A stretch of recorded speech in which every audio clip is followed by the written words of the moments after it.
The Walter Cronkite School of Journalism and Mass Communication at Arizona State University is a proud supporter of Indian Country Today. Students at Cronkite News and Gaylord College at the University of Oklahoma cover Indigenous communities together. This important work is distributed by more than 100 news organizations. This collaboration provides a much-needed boost to coverage of Native American communities nationwide. Learn more at cronkitenews.azpbs.org.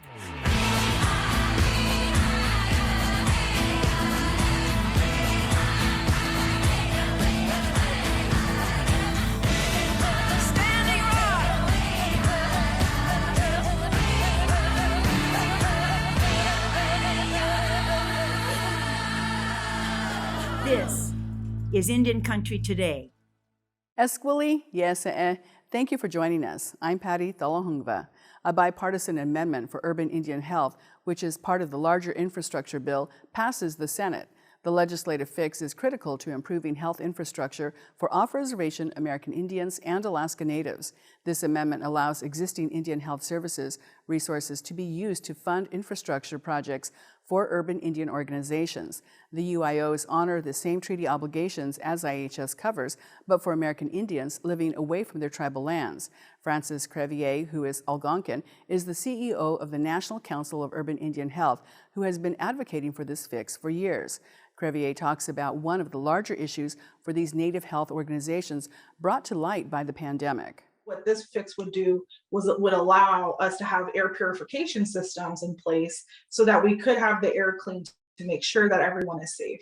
And that to me is like, clean air is basic, and that is what this fix would allow us to do. Though there are amendments that are a bit more contentious, if the infrastructure bill passes, it could have a huge impact on urban Indian health. A tribe in Washington is filing a lawsuit against the U.S. government. The Confederated Tribes of the Colville Reservation said federal agencies failed to fulfill their legal required duties during and after the 2015 wildfires. The fires burned more than 375 square miles and turned parts of the reservation into a moonscape. More than 9,000 members rely heavily on timber revenue and other natural resources.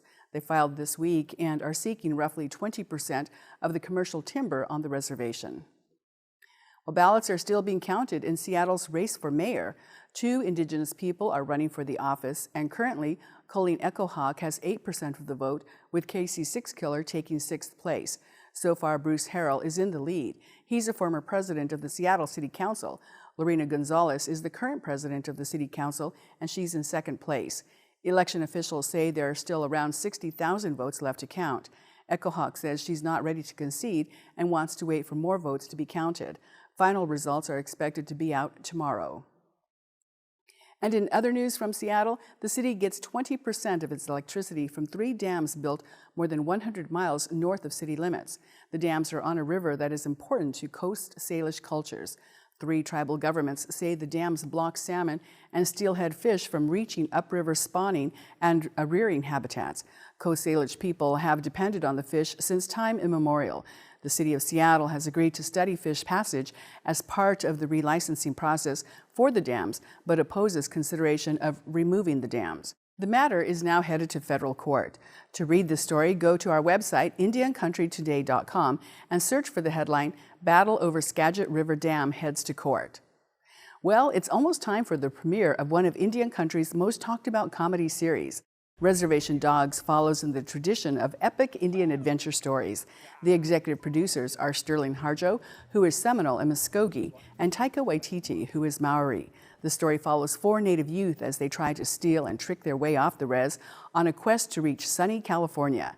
The Indigenous creative team invites viewers into a familiar and funny world. They also acknowledge and make fun of Native stereotypes. Res Dogs features rappers Little Mike and Funny Bone, along with veteran actors Gary Farmer, Wes Studi, and Zahn McLaren. Reservation Dogs premieres Monday, August 9th on Hulu.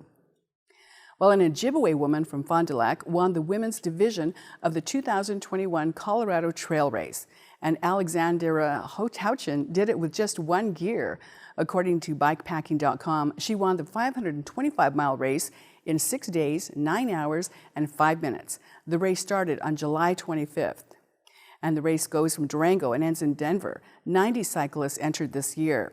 And to give you an idea of how grueling this race is, other cyclists were still riding days after Houchin finished. Many ended up scratching. So congratulations to Alexandra Houchin. And those are the headlines from Indian Country Today. I'm Patty Thawahungva. Coming up, we'll look at how dreams come true by hard work and perseverance. We'll meet an Olympic runner, an attorney/storyteller, and a Kiowa filmmaker. Stay with us. This is Indian Country Today. It was one of the greatest moments in Olympic history. The year was 1964, the place Tokyo, Japan, and the runner was Billy Mills. He wasn't even considered a medalist for the 10,000-meter race, yet he surged in the last lap to capture the gold. Nearly 60 years later, he remains the only American to win the gold in the 10,000-meter race. We caught up with him to relive that winning moment. You're in there struggling with the different strategies, and if there was a wall to be hit, for me, it was coming off the curve with 110 meters to go when I was going low blood sugar and feeling that tingling sensation of low blood sugar, the sticky sweat, not the flowing sweat of exercise. So I was going low blood sugar coming off the curve. And what saved me, Patricia was 14 rows up, 3 seats in from the aisle, 95 meters from the finish line. And at that point, I saw another runner with an eagle on his singlet. And it reminded me of my dad when my mom died, and my dad saying, "Son, you have broken wings." And it takes a dream to heal broken wings. Later, just facing the racism of America, I broke, and then was so close to suicide, and a junior in college, and remember my dad saying it takes a dream to heal broken wings. I wrote down the dream, gold medal Olympic 10,000-meter run, not to become a gold medalist, but to heal a broken soul. And that was my race. There's 100 meters to go. Just one more try. Then I may be this close. I may never be this close again. I've got to do it now. Then I'm going to win, but I may not get to the finish line first. So was I contradicting myself? Then lifting my knees, lengthening my stride, pumping my arms, feeling the tape breaking across my chest. An official coming up to me and simply saying, "Who are you? Who are you?" And I go, "Oh my God, did I miscount the laps?" And he says, "New Olympic champion. Is there anything we can do for you?" And I said, "I need my wife." I told him where Patricia was sitting. Within moments, they're tapping her on the shoulder. "Mrs. Mills, the new Olympic champion, wants his wife." Patricia came down and we hugged her. She told me what they said, and it was just emotional. I found the runner that had the eagle on his singlet. There was no eagle. It was simply a perception. And then it was like, I'm going to win, met, I was going to heal a broken soul. And in the process, I just may become an Olympic gold medalist. So I don't know how many Olympians have experienced maybe similar circumstances, but mine was extremely sacred, just extremely emotional. And my training was based on the virtues and the values of the Lakota culture, taking the virtues and values from culture, tradition, spirituality, and trying to live those daily as I pursued healing a broken soul. Indigenous athletes are really moving to the forefront this year. I followed many other countries, had a number of Indigenous people on their Olympic teams. So when I watched her make that break and come on in off that wave, it was so empowering. Then watching the male Indigenous person give thanks to the water, to the ocean, to the waves. They gave him a challenge, but one he could not overcome. So I identify so powerfully, and if I could say one other thing to the youth, I think we need to learn more about our virtues and values. We need to learn how they fit into the world today. For example, I took as a young boy, combined the virtue of honesty and truth, and they're combined. And I would love our youth, particularly Indigenous youth, to understand the difference. Their virtues and values but America, our leadership, misuses them. So, for example, honesty. You hear that constantly among our leaders, elected officials. Honesty is expressing your feelings and your opinions accurately, even though your feelings and your opinions may not accurately represent the truth. Some of our leaders, elected officials of the US government, use honesty, honestly speaking their feelings and their opinions, to deceive, to misdirect. Now let's take the Lakota concept of truth. Truth is an accurate representation of whatever you honestly expressed. So I encourage constantly, when I have opportunities to commute with our youth, to learn the difference between honesty and truth, and speak the truth as we choreograph, and they help choreograph our future in this great democratic experiment. I think winning the gold medal and what it means to me is simply if we truly take virtues and values, positive virtues and values of any society, we'll be empowered. It's the journey, it's not the destination that empowers us. So whether I won the gold or not, the journey empowered me. And I'd love our young people to understand that. You've got to find the passion. You've got to develop the skills to equal the passion, bring them together, and magic can be created. And one or two of those magical things you do over your lifetime just may be looked upon as a miracle. It could be in law, journalism, education, business, but you've got to find your passion. America needs the indigenous youth more than at any time in the history of this country. One final comment, what my journey means to me. The last 11 countries Patricia and I traveled to before the pandemic, I've gone to 110, she's gone to 96. The young people we talk to, some of them indigenous youth, are looking toward the young indigenous women. They started with the Lakota, other indigenous tribes, indigenous women in America, then women of color, African-American women. Then they said all women in America for direction, for hope, for confidence, for clarity of mind in making their decisions and staying the course. So that, in a long way, that's basically what my Olympic victory means to me. It was not the gold medal, but it was the journey. It was the journey and how you can empower and befriend other people on a global basis. The greatest gift my sports career has brought me was love of friendship, respect of other cultures, other societies, and believing together we truly can create the horizon of humanity's future. That was Billy Mills, the only American to win the 10,000 meter race in the Olympics. When we come back, a playwriting attorney. Stay with us.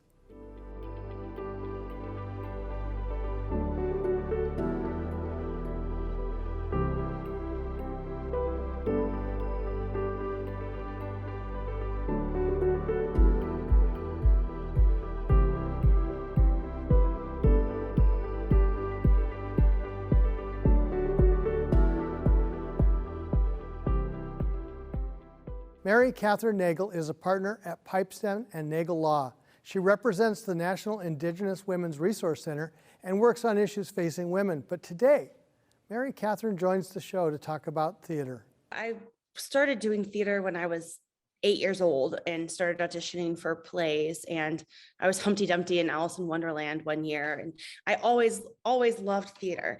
I also was very interested at a young age in becoming a lawyer. And a lot of that had to do with spending summers with my grandmother and hearing her stories. She would always talk about John Ridge and Major Ridge. John Ridge was her great grandfather. And she would always tell me, he was the first Native attorney in the history of the United States. He and Principal Chief John Ross fought in the United States Supreme Court in 1832. They won Worcester v. Georgia. For my grandmother and for our family, these were huge victories in the Supreme Court, and they meant quite a lot. And I think for Indian country, there's still huge victories today. I think McGirt is probably one of the most significant victories Indian country has ever had, but right next to it is Worcester v. Georgia. And I think the two do in some ways go hand in hand. And so at a very young age, I was appreciating the role the Supreme Court could play in upholding the US Constitution and respecting the sovereignty of our tribal nations. And I wanted a piece of it. I wanted to do that. It was, to me, a dream to become a lawyer. And I initially thought the two were not compatible. And a lot of people will tell you that, well, you can't do both and you need to just go to law school, forget this artist dream and just be realistic. And I, thought for a brief moment that might be the case. And I went to law school thinking that I was being responsible and probably wasn't going to get to be a playwright anymore, but that was fine because I was never a professional playwright. It was just a hobby.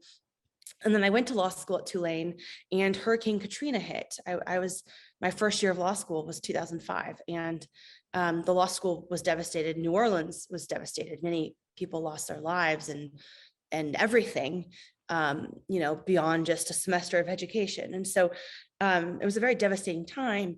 And when we came back in January of 2006, and the law school said, all right, first year law students, you just do 2 semesters in one and we'll get you caught up. I think a lot of people really struggled with just trying to focus when we didn't have, some of us, running water or electricity in our homes yet because of the devastation. And we were supposed to be going to class 6 days a week. And I decided to write a play, and I thought the best way to overcome this trauma would be through theater and storytelling. And it was a huge hit. And everyone in my law school community said, well, are you going to do another one next year? And I said, sure. And then I did another one. And then finally, my third year, they said, well, you're going to do another one, right? And then I graduated from law school and I went on to clerk at a federal courthouse in Omaha, Nebraska, and ended up convincing the federal judges I clerked for there to let me write a play there in the federal courthouse about the trial of Chief Standing Bearer from 1879. And we performed it on the 130th anniversary of that trial in the federal courthouse in Omaha, Nebraska. And I think that the more I kept writing plays, even as a lawyer, the more I realized that the two are very interconnected, and good lawyers, successful lawyers, are good storytellers. Bad lawyers are bad storytellers. So, I think it became very clear to me that the two really formed a symbiotic relationship. We heard news of the passing of William Yellowrobe, one of the first published Native playwrights. I think for pretty much any Native playwright who's writing today, Bill Yellowrobe was the pivotal Native playwright whose work was one of the very first to be published by any kind of mainstream press. He was the first to be produced in some mainstream theaters. And so I think for a lot of us who were looking, when you start your work in the theater, you're looking for playwrights or actors or people who write stories that inspire you or are familiar to you. You're looking to see who else has already done it. And although we've had a lot of talented Native playwrights over the generations, storytelling is not a new thing for the Native community at all. It's an ancient tradition we have. Bill Yellowrobe was one of the very first to really to become seen and known, and honestly, to make it. And he had plays produced all across the United States. He taught at different universities, and he really gave back to the next generation of Native playwrights. And I think we all have memories of working with Bill, having conversations with him. He was incredibly supportive of younger Native playwrights, and would oftentimes, show up at readings or support people on social media. But he, I think for a lot of younger sort of people in my generation who have been just trying to get plays produced, Bill Yellowrobe was an example of how it would be possible to see that happen. That was Mary Catherine Nagel, attorney and playwright. It was the dream team in a way. A Kiowa filmmaker makes a movie about a Kiowa author with a mostly Kiowa crew, and it premiered at the Sundance Film Festival. Words from a Bear documents the life of N. Scott Momaday and was part of the American Masters series. Jeffrey Palmer joins us to talk about the power of media. A short film he posted on Facebook has just gone viral. The film is called Grave Misgivings. It's actually not a new film. You know, it's a film that I made probably about 7 years ago. But what I did was I posted it on Facebook last week, and it just generated buzz. And I realize now, like, how social media can be this like incredible, like, influential space for getting your work out there and your films out, because Grave Misgivings kind of went into the background for a while, and now has kind of had this new life, and just got, you know, offered a screening at a film festival in Oklahoma. So I'm really excited about it. You know, I'm a Gen Xer, so I haven't even like really realized the effects of social media and how to utilize it probably in the right way, but it certainly has changed so many things for us as Indigenous filmmakers. What does it mean to you to be able to put together a Kiowa team for the Scott Momaday project? It means that we're able to tell the stories from our perspective, through our lens. So I think this was a major thing when Taika Waititi, you know, said at the Oscars when he won his Oscar, you know, for his film Jojo Rabbit, that Indigenous filmmakers and Indigenous storytellers, you know, are important, and it's important to tell our own stories. That's happening now. You know, the above the line, as we say, you know, in the film industry, is being covered now by Native producers, Native directors, Native writers. The writing room is becoming, you know, filled with Native writers, Native graphic artists, Native talent. And even below the line now, we're seeing that as well. So there's great cinematographers, there's great Native editors. And so the ability to work in a crew that understands an aesthetic and understands and appreciates and has reverence for the subject matter that you are working on, it changes everything. And suddenly the films become something more than just, let's say, a profile of N. Scott Momaday, which, you know, there's lots of non-Native filmmakers that could make that film. But to have a Kiowa boy from Carnegie, Oklahoma, who lived only 5 miles away from where N. Scott Momaday grew up, to make a film about that, it's a game changer, I think. And that was one of the reasons why it got into the Sundance Film Festival in 2019, and also, you know, was a very different film for American Masters on PBS. And so there's so many things happening right now. It's just unbelievable, and it's happening at the highest executive levels, you know, all the way down to the PAs, and that just really allows us to say we're in charge of our stories now, and these stories are fresh, they're new, and they're so diverse, because the Native experience is diverse in so many ways. And so I'm really excited about everything that's happening right now. When you're able to work in this capacity, you have the ability, you know, then to think about your audiences in different ways. And so there is truly a Kiowa audience for a film like Words from a Bear, or there's truly a Native audience, I think, that relates to this short film Grave Misgivings, which is about, you know, Geronimo's grave at Fort Sill. And you know, a film like Reservation Dogs, you know, that's going to be on FX Hulu, you know, that Sterling Harjo and Taika Waititi are working on. Again, opens the door to a broader audience who can then say, wow, I didn't know that Native people, lived in these spaces, or that they had these these particular lives. And so that authenticity, that experience is so important right now in terms of representation, in terms of who we are, and again, about the diverse experience of Native people in America, and how we change America, and how we make differences in America. And it's so important to understand that there's just thousands of people that are working in this capacity with media right now. It's at their fingertips, whether it's on their phone. They're learning how to use new devices. Gaming is becoming a big thing. Podcasts are becoming a big thing.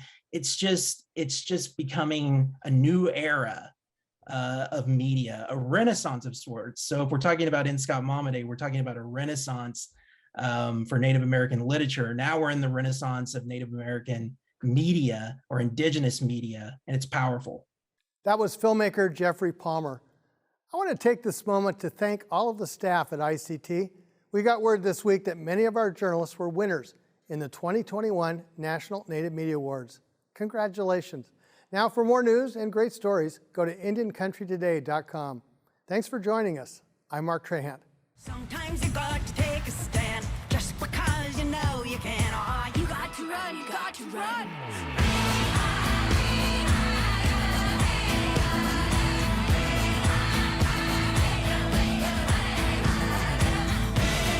Standing